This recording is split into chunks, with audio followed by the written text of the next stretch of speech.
ডিসেম্বরের দ্বিতীয় সপ্তাহে এসে অবশেষে জাঁকিয়ে শীতের আগমন ঘটল মহানগরে। আলিপুর আবহাওয়া দপ্তর সূত্রে খবর, সোমবার 8ই ডিসেম্বর কলকাতার সর্বনিম্ন তাপমাত্রা নেমে দাঁড়িয়েছে 15 ডিগ্রি সেলসিয়াস, যা স্বাভাবিকের চেয়ে কিছুটা কম। সারাদিনের তাপমাত্রা 25 থেকে 26 ডিগ্রি সেলসিয়াসের মধ্যেই ঘোরাফেরা করবে বলে জানানো হয়েছে। মূলত উত্তর পশ্চিম দিক থেকে আসা শীতল বাতাসের প্রভাবের কারণেই তাপমাত্রার এই পতন।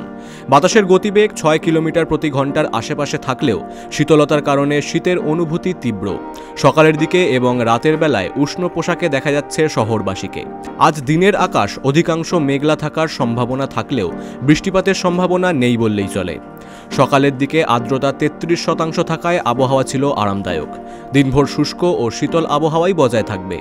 দক্ষিণবঙ্গের অন্যান্য জেলা যেমন পশ্চিম মেদিনীপুর, পুরুলিয়া ও বাঁকুড়াতেও পারদ আরও কিছুটা নামতে পারে বলে পূর্বাভাস। এই শীতের আমেজ আগামী কয়েকদিন বজায় থাকবে বলেই জানিয়েছে আলিপুর আবহাওয়া দপ্তর। Bureau report, big news Bangla.